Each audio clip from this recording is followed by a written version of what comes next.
Hello and welcome to another video. Today's card is going to feature a few different things. It's going to focus primarily using this posted for you with the matching rectangular postage stamp punch bundle here, as well as for our sentiment I'm actually using the lovely labels Pick a Punch Punch. For making, let me show you what our card looks like. This I used the Peony Garden paper to use to make our background pieces here. For today's card, I actually chose to change it up a little bit, and we'll be using, let's see, can you see the pearls here? I added 3 little pearls, got one there, one there. I used, and it's raised up here, you can kind of see. And I used the Peony Garden with this one, but for today's card, I thought we would use the same approach, but just to show you how this same style can be made with any paper you have that has a variety of designs on it. You can use the same template and just switch out the paper. So we need our base here. This is Thick Whisper White. It is 8.5 by 5.5, scored at 4 1/4. Folded there, and I used my bone folder to burnish that edge. So this is going to be the design we're doing. So I used my punch, and ahead of time I did not use all of the papers from my packet. I did use many of them, and I tried to pick 4 that I liked both sides of so that I could use them interchangeably that way.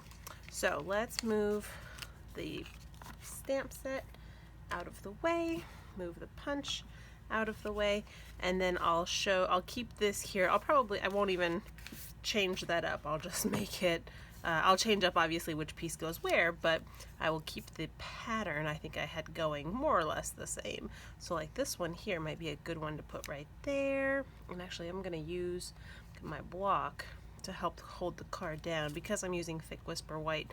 It does not like being held down. Maybe that one will be a good one for that. Because see, some of the papers are a bit more directional than others. See, like this one's directional, but I think it might do well here. And this one. And then this one's a really nice up and down. And then see, stripes. Stripes are forgiving. So let's do right over here. And then our floral here can go there. Our blue can go right here. And then our bright pink can go right here. So now you'll notice there's some empty space. If you are not one to, oh wait, did I miscount? Did I miscount? Oh, I bet you I did. Look at that. So I need a new one. So let me go ahead. I'll grab a piece here of my paper. Let's grab this one here because it has these beautiful flowers on the back, and that'll be nice. And because I need a piece for there, if I don't have a piece there, it'll be a little bit too tight. I mean, it's not impossible, I think, to make it work, but I think it'll be a little bit harder. So let's see. But see now, see, this is where you gotta use your placing in your eyes. That's a lot of yellow and that's a lot of pink. So I really do need to switch things up a little bit. So why don't I bring this one down, move this up, and then see, and if I put those there, that would be too many sunflowers. Let's do, yeah, that'll be okay, but I think let's maybe swap. No, that would be too much yellow. The pink there, that's kind of nice though. Let's try here. So obviously when you choose to do this, you could do it in exactly whichever order you wish. You could use different papers, you could use only a couple of patterns if you wanted to avoid having this, or pick a paper that has, as you can see here, fewer colors. So it was a little bit easier to match it the way I wanted it. So for this, I like this, so I'm gonna go ahead and adhere it.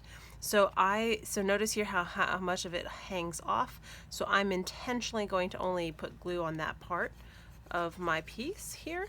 So I'm intentionally leaving glue off of here because if I cut it off and I wish to use it on another corner of my card, I want to be able to do that.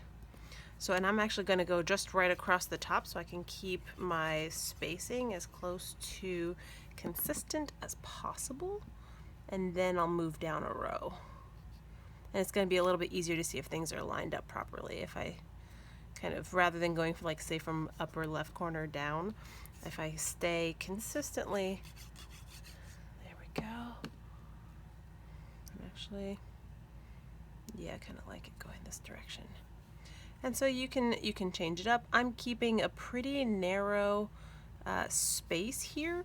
You could have more space. Originally, when I had first taken a stab at this card, I actually, and for this one, I'm actually going to start with this piece because I want it to be kind of in the middle between those two. But again, you can design your own pattern here. You don't have to use the same sort of layout I'm using. You could absolutely find a layout that is more conducive to what you wanted to do. And I think even in the paper for the actual sample for this bundle in the catalog, they actually have, I believe they have a design that doesn't even use the full card base as a background. Like, they only have a few pieces of it to kind of emphasize that, like, you don't have to cover the entirety of the back. I chose to, but you definitely do not need to. So, and notice also if you keep a pretty narrow margin, if you are going across, notice it'll fit 3 across if you do that. And I mean across completely, obviously. So let's do this one. And then after this comes the real trick, which is to do a very delicate trimming with your paper snips to make sure that you're making the most of your pieces, so that way I could use the extra piece, you know, say from here, I could try to put it there, etc. So let's go ahead. And you definitely don't need to put as much glue as what I'm doing. I am just, you know, trying to not take up too much time, and so it is going to be a little bit more of a time-consuming piece here. So now you want to cut off your extra pieces, so I just flip my paper over and trim it up against the card because it makes it for essentially a natural stop on your scissors, so that way it'll cut right up to the edge without having very much overlap, and it ends up becoming a much more natural flush look. And then as I'm cutting this, I feel like one of these pieces might not be big enough for my corner, and we'll find out. I feel like now that I'm thinking about it, I think on my card I did have to cut off an extra little piece, and I might have to do that. And that's okay. This is one of those cards that, like, you could absolutely prep a lot of them all at once and then kind of ballpark it and run with it afterwards. So let's see here. We have, ooh, like that's kind of nice. See, and that would fit really perfectly and tie in that blue kind of throughout the card. Let's go ahead and do that. And then I just have to trim off the extra from there. So let's do that. And notice this little flower here looks a little bit upside down, but really it doesn't matter too much. See, and I was a little too heavy-handed on the glue, and that's okay. So let's see, for this little corner, well, see, the stripe one would have been nice here. So let's actually see, are you large enough? You are not large enough. So in order to do that, I need another piece. But this time, since I know how little I actually need, I can accommodate that.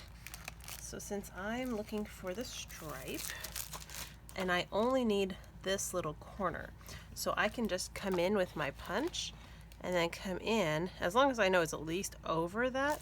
And see, I can even keep my stripes going the same direction, or I could flip them. Let's see here.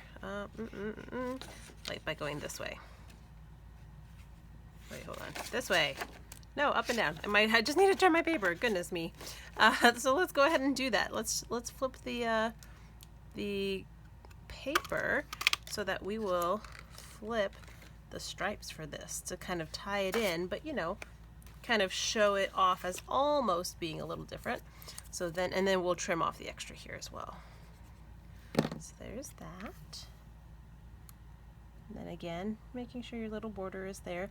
And if you do have this punch, you will find that it's really great that it has these little dents within the actual punch to make it easy to line up, so that it essentially forms little circles if you decide to make this card exactly as I did.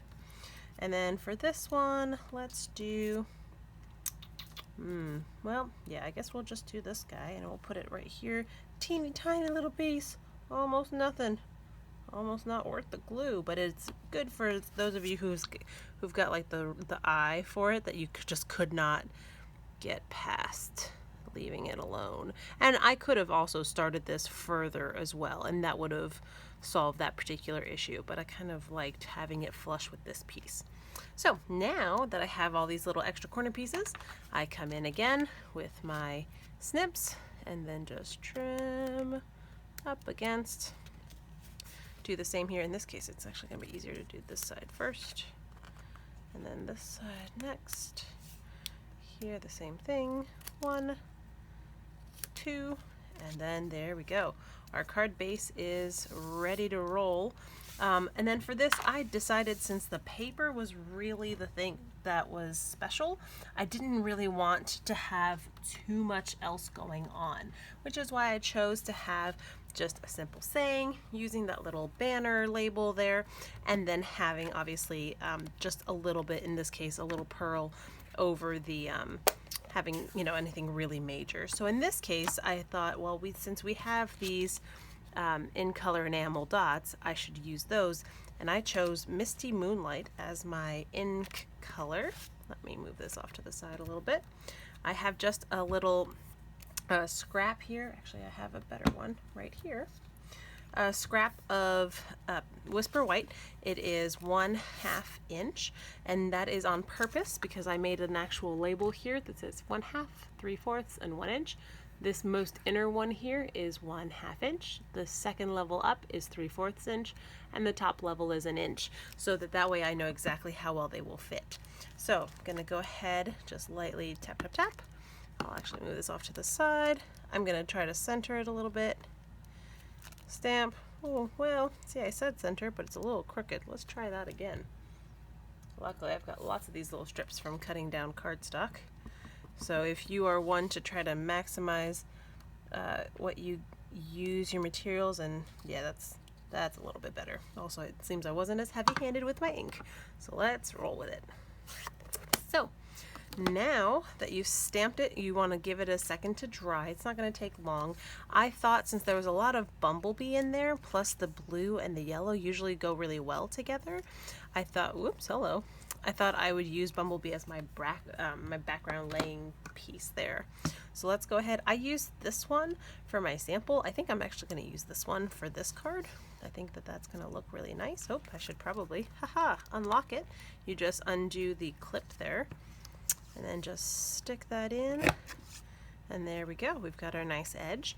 I do recommend that you hold on to this piece, because once we've punched this piece, once we punch this piece out, we can actually layer it here and find out, oh, well, let's see how big we need our space.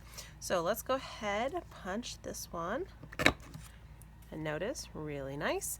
But look at this. If you keep this, this is a little trick.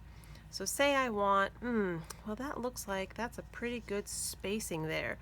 I just layer it there, take my snips, and then if I cut it up against my snips, this is exactly how much it's going to chop off in my punch. So you put it in there, ooh, hello, there we go, and punch, and there you go. It's exactly where I knew it was going to be. So now I can do the same thing. Layer it here. Well, it needs to be a little bit longer. I don't want it to be too long. Looks like right about there is great. And worst case, if you would rather trim it down a little bit more, you could always extend it and then work your way towards whatever size you want. But I think this looks good. And if anything too, the larger mounting piece is going to be easier to center, even if it's not exactly the length you had hoped for. So let's go ahead, center that up, and then I can just layer that right on top, and there we go. So you'll notice, for those of you who have keen eyes, this particular one is actually going to be a hair shorter. The embellishment there is a little bit more, a little shorter there and doesn't stick out quite as much. So we'll go ahead and adhere that to our cardstock piece. And then I'm just going to put a little string here. Like I said before, oh, that's a little too much actually. The Tombow glue, really, you don't need very much at all. I'm gonna kind of smush it with my finger here, because otherwise it totally would have stuck out on my cardstock. So you just center it up, and about the same. Looks like it needs to be shifted a little bit to the right. And so I do want to make sure, since I kind of, there we go, and there we go. Now I can just lay it flat, add some dimensionals underneath it, and then add my rhinestone, or not my rhinestones, my enamel dots, and I'm ready to go. So let's go ahead, do 3, 1 on each side, and 1 in the middle for holding through the mail without it collapsing or getting kind of dented. Sometimes that does happen in cards that are not. And I'm going to put it still, I think, right in the middle. I think that lends itself well to kind of masking the fact that it was a straight line across the top versus having more of that variety like you see in the other parts of the card. So there's that. Add my enamel dots, and I think rather than adding, well, let's see, I think we'll do a little bit of everything. So let's add a Just Jade one over here. Oops. I want to add them where they will show up too. Let's do one there. Let's do a Misty Moonlight over here in the blue, or in this yellow, the bumblebee. And then let's do a Magenta Madness over here in the pink. So I've changed my positions of these. You could add more if you really wanted to. Kind of like that. So there we go. We have 2 different style cards, 2 different levels of brightness. Like this could be for someone who really likes bright and bold colors. This one for someone a little bit more muted, or this could even be for someone, say, maybe that you don't know as well, so you don't necessarily know their tastes. Whereas this could be somebody that you're like, I totally know what this person is into, and this is it. So there's definitely a lot of versatility with this style of design. And obviously your take on it will be very different. So, and then feel free to keep these pieces if you want. If not, obviously you can always punch out a new one every time you make the card, or every time you use the punch, sorry. So if you need any materials for making this card, the link is going to be below with all of the products that I've used in this card. And actually, I guess I'll link to what I've used for both. So in case you liked this one, but you actually preferred the look of this one, you'll see exactly what I needed to use to make this. My hostess code is right here. If you wish to make a purchase through me using my hostess code, that means that I will be able to send you a little gift in the mail, along with a handmade card from me. If you wish to make a purchase of over $150, then don't use this hostess code. You would get your own hostess rewards where you can choose personally which items you would like to get. So if you have any questions on how to make it, or you maybe have a request as to a paper's type that you would like me to do the same design and to use that paper, let me know. If I have it, I would love to do so. And I have a lot of plans for this particular punch, in part because I have a little sneak peek for you, and then I'll be done, I promise. So sneak peek, this is the set it comes with, but in our new holiday catalog that is coming out soon, there is this stamp set available coming really soon in August. It is called Festive Post, and one of the things that really sold me on this is that it ties in all of those major holidays in terms of the reasons you might make a cute little card. And plus I love the fact that like I could make a simple card easily, add a punch to add a little flair, and it's nothing not difficult for me, but it's easy for people to enjoy. So you've got your Halloween, the little bats, you've got stars, you've got this kind of candy striper here, you've got Halloween here again. This one here, the love, actually overlays on top perfectly. You like just center it up. You've got all of these lovely things. You got the to and the from, which is great for if you wanted to use this as a tag or to add it on top of a tag for a little extra dimension. I am very much looking forward to playing with this next. This might be the set that I use as my first like Christmas in July kind of a card. So if you have any interest in these items, feel free to let me know.